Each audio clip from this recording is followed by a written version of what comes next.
Everyone, সকলে কেমন আছেন? আশা করছি যে যেখানে আছেন ভালোই আছেন।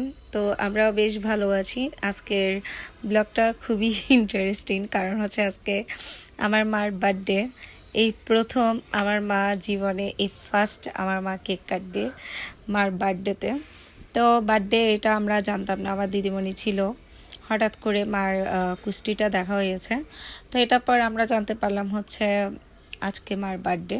তো এখানে রীতিমতো আমাকে রান্না করার জন্য দাঁড় করিয়ে দিয়েছে। মা বললো যে তোর হাতের চিকেনটা খুব টেস্ট হয়, তো আজকে চিকেনটা তুই রান্না কর। এটার জন্য আমিও রান্না করার জন্য চলে আসলাম, যদিও বা অনেকটা লেট করে আসছি।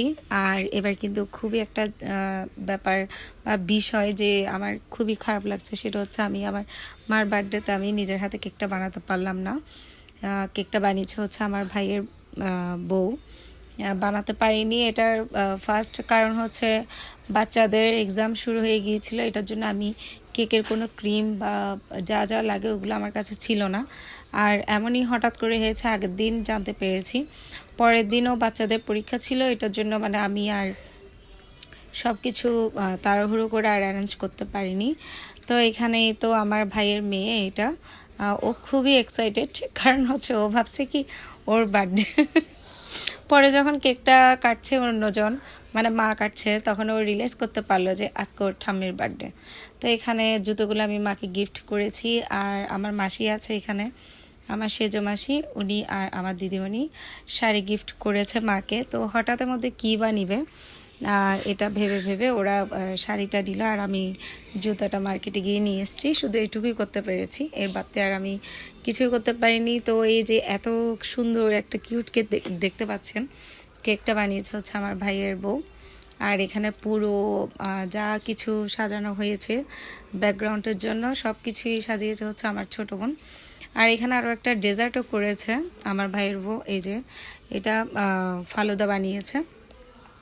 তো এখানে সবাই মিলে আমরা অনেক ছবি নিলাম, অনেক ক্যান্ডিড নেওয়া হয়েছে। আর শেষ পর্যন্ত এই যে চলে আসছে হচ্ছে কেক কাটার মুহূর্তটা। মানে মা খুবই লজ্জা পাচ্ছিল ক্যামেরার সামনে আসতে। তো এখানে ওরা এসে প্র্যাকটিস করে দেখাচ্ছে যে তুমি সেভাবে এখানে দাঁড়াও। আমার বোনের মেয়ে, তারপর আমার মেয়ে তো ওই দিন খুবই অন্যমনস্ক ছিল, একটু রাগ করেছে। কেন রাগ করেছে অ্যাকচুয়ালি কোনো কাহিনী নেই, ও যখন তখন সে রাগ করে। সারাদিনের মধ্যে মনে হয় সে আধা ঘন্টা পর পর রাগ করতে থাকে, আর আমরা সবাই ওর রাগটা ভাঙাই। এই যে আমার মা নিয়ে আসছে, আজকে আমার মার বার্থডে, কোথায় সে আমার মার রাগ ভাঙাবে তা না, এখন ওর রাগ ভাঙাতে হচ্ছে। মাকে উইশ করবে, এগুলোতে তো কিছুই নেই। তো এখানে মোটামুটি সবাই আমরা রেডি, এই যে সবাই এখন আমরা টুকটাক রেডি হয়ে গেলাম। আর সবাই দাঁড়িয়েও পড়েছি, বাবাও ছিল। বাবার এখানে ভিডিও মনে হয় নেওয়া হয়নি, বাট ছবিতে বাবা আছে। সবাই খুবই মানে ইয়াতে ছিল যে মা কেক কাটবে।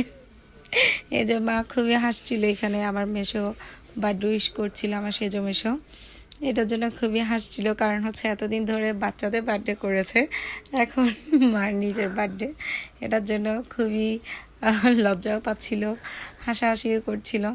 এটাই তো, যাই হোক, এই যে বাবাকে শেষ পর্যন্ত দেখা গেল, বাবা এভাবেই দাঁড়িয়ে কেক কেটেছে।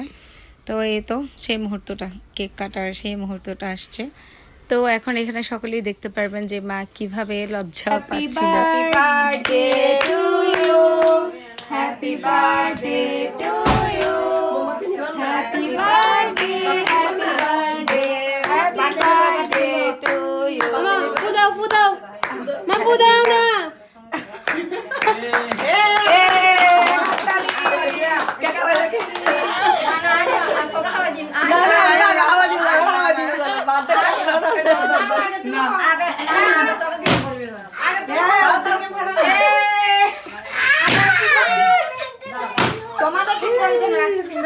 তো এই তো বার্থডের একদম শেষ মুহূর্তে আমরা চলে আসছি, কেক কেটে সবাইকে দিচ্ছি, আর এরপর খাওয়া দাওয়া করে ঘরে চলে আসছিলাম রাতের মধ্যে।